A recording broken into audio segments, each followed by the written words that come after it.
Hey, it's Thomas Mulready from CoolCleveland.com, and we're here today at Cleveland Public Theater, and we're here with Executive Artistic Director Ray Bobgan. Thank you so much for meeting with us, Raymond. Hey, thank you for coming out.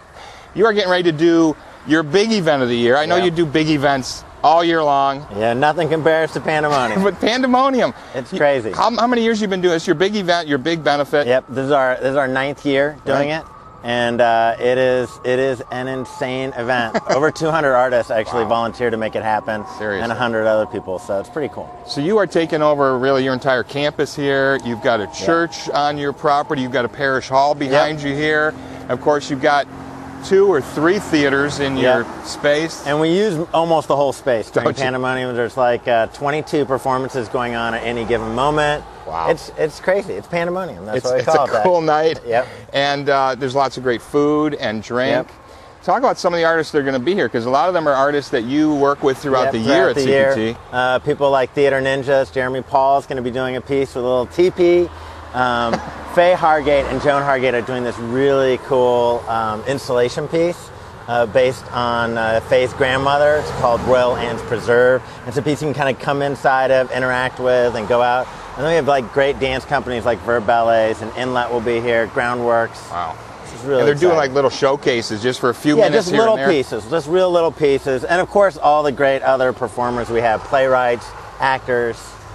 And they're doing short little things. I mean, when I was here, you could not keep, it was sort of like, oh, look, we got to go over here, we got to, and you the night is over before you know it. Yeah, it takes 3 people who will just see work all night and report back to me for me to even know what happened that night. It's insane, yeah. And you raise some money for CPT and your ongoing programs throughout the year. We do. We have a great honoree this year, too. It's Joe Simperman and Nora Romanoff. The 2 of them are just 2 incredible people.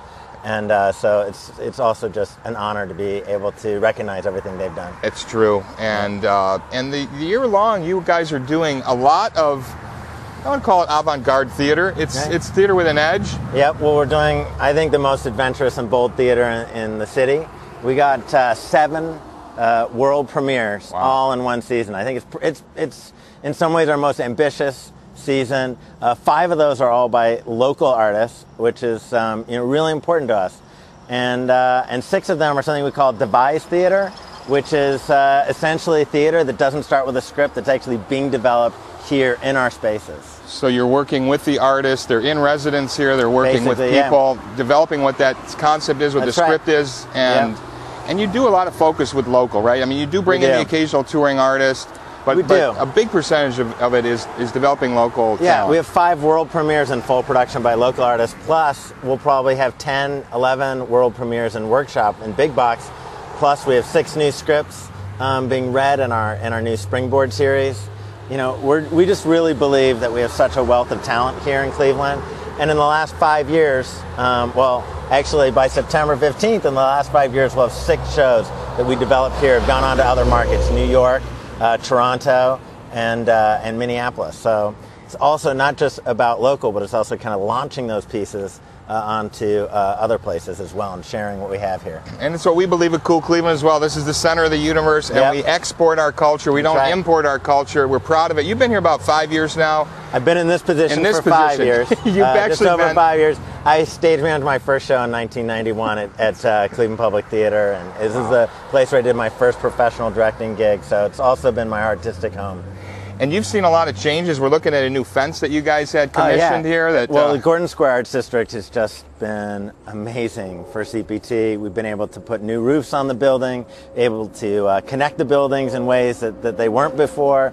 And, with the help of Councilman Matt Zone, we have this amazing fence, this amazing parking lot, this incredible streetscape. And the investment in the neighborhood's just been incredible.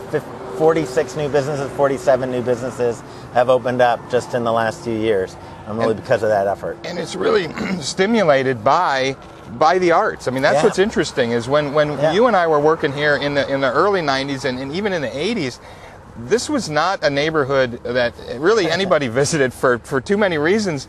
But there was Cleveland Public Theater. They were the first ones to put down their roots. And it spurred from that to